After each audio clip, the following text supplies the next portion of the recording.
Industry is changing so rapidly that it's hard to predict what's next.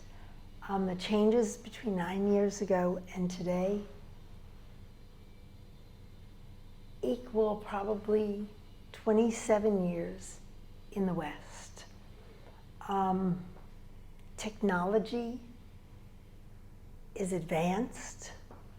The ability of the physician to make decisions on his patient or about his patient without interference from the hospital is much greater, and it's exciting.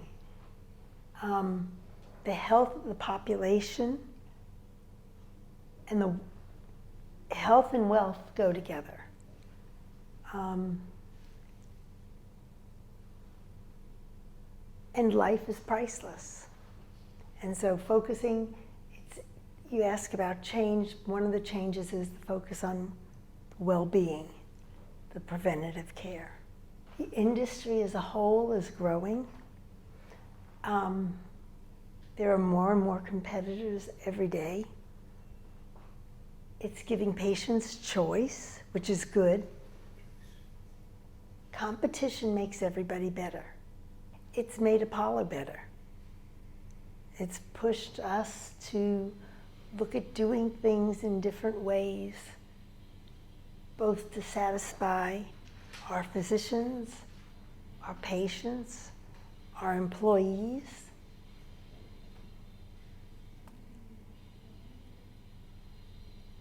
We never had to worry about whether your employee was going to be swooped up by someone else. And so it's made it a more responsible system. The extended care, but even more than that, the quaternary care, moving to being able to cure diseases that haven't been able to be cured. For instance, cancer. It's rampant. We could eliminate cervical cancer in women by doing two things: by preventative health checks and by vaccination. And if we can start eliminating disease, we can then focus and use our resources on the things that are more challenging. My focus has always been a combination of preventative and acute care. It's all a balance. As our bodies age, we're looking at therapies that will help the length of our lives have better quality. It used to be that if you were 55 years old and you needed a hip implant, the doctors wouldn't do it. They would wait till you were older. The theory now is do the hip implant. Quality of life counts. And wiping out some of the, like malaria, we've already taken care of tuberculosis, polio, but being able to continue to improve quality of life through nutrition, the healthcare side, the health delivery system, and making sure that healthcare is affordable for everyone. Well, we've taken a step beyond that. We still are doing telemedicine. In fact, we are in a public-private partnership with the government and are delivering health care at the highest peak. I'm not quite sure of the height of Himalaya Pradesh. Is that?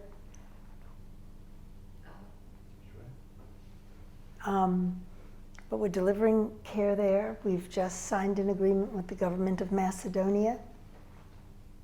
and we're going to use it to help teach their students. But we've taken, telemedicine was just one aspect. That took the place of the primary care doctor. We're now doing EICUs.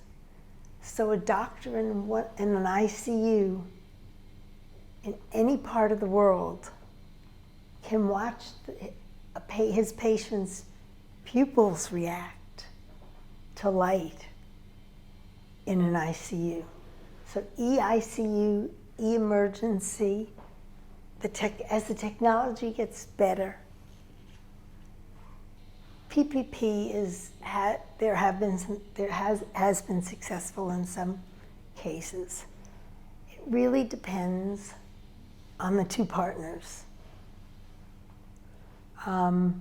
If they share a common vision, if the rules are spelled out early on, it's the last minute changes or unrealized expectations that destroy PPP. Is it the way forward? I think investors, India is wealthy enough that there are investors wanting to open healthcare facilities.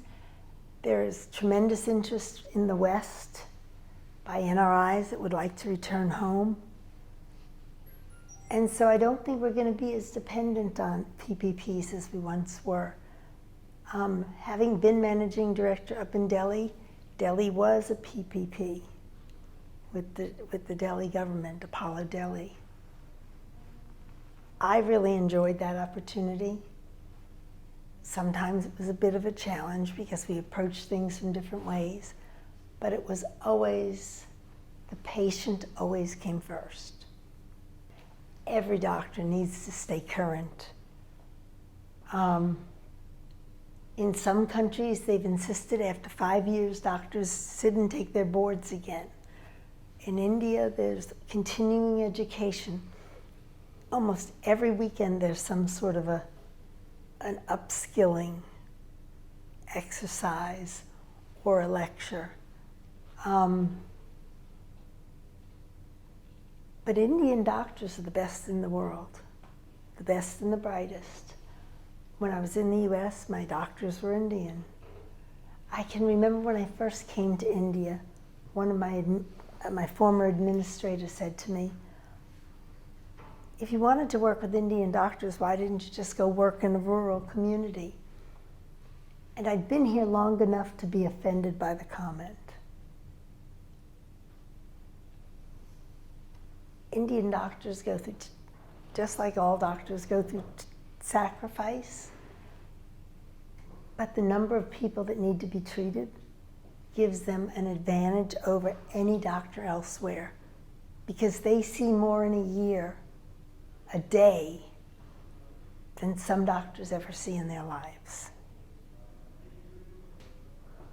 Well, because of the climate, because of the ease of access, for the SAARC countries, Chennai makes sense. For the West, Chennai is a little bit hard. And when they first started talking about medical tourism, the whole idea was that we'd bring people from the West over here because the cost was so much less. What we found is the trip was long,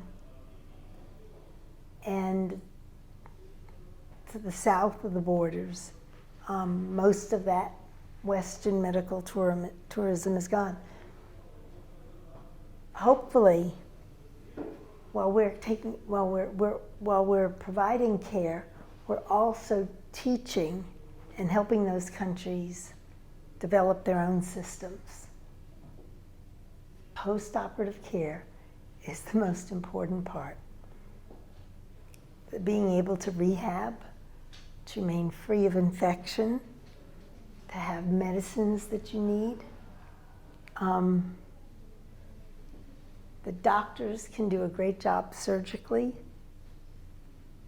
but if you don't have the post-op care, everything is for naught. Apollo has purchased the proton. Proton is used for cancer, and what it does is instead of the rays dispersing when it hits the solid mass, they stop and they're absorbed. It's an enormous expense. It's about, I think we were looking at about 843 crore. But the number of people it will help is countless. And Apollo's always been known. I mean, Dr. Reddy, Pathapsi Reddy, has always believed that technology, having great technology brought great doctors. We're already beginning training, sending our people abroad, sending our technicians abroad, working with the company that provides the machine to teach our people here. It's a long-term goal, but it also takes a long time to get the machine, the site ready, and the machine in place.